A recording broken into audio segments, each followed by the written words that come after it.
The next launch season means it's time to be excited and maybe a little picky about the newest smartwatches, such as the Samsung Galaxy. Though it's stylish, useful, and rather clever, my watch line is always in the upper echelons of my mind, but it could definitely be better. In light of the likely imminent release of the Galaxy Watch 8, this is what I hope Samsung will release first. First, may we discuss the rotating bezel? To be honest, I miss this Samsung characteristic, which is so distinctive. Not only is it beautiful, but it serves a practical purpose. It's far more pleasant to use the spin to navigate menus than to swipe with sweaty fingertips after working out. When Samsung switched to the Ultra model last year, I was very unhappy since they did a fantastic job with the old versions. By itself, I may be convinced if they revive it with a vintage version this time. However, heart rate tracking isn't really amazing, but it's adequate.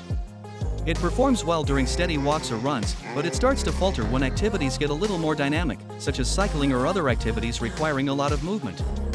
I have seen reading delays that make it hard to trust the data, particularly when it comes to interval monitoring or recuperation, and both the Apple Watch and the Pixel Watch are doing a fantastic job in this regard.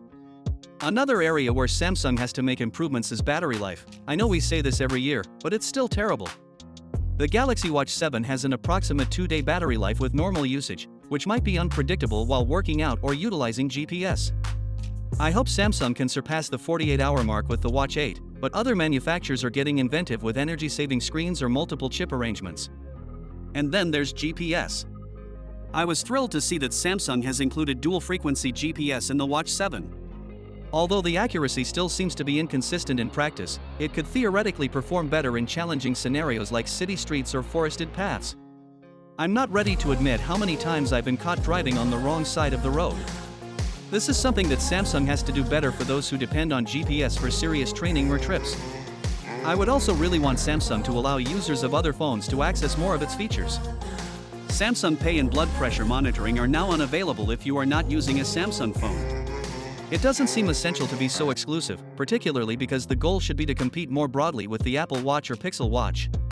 Enabling everyone to enjoy the whole event would be really beneficial. Finally, what are your thoughts about it? So with that being said, let me know your thought in the comment below, and if you are new here, please subscribe. Peace out.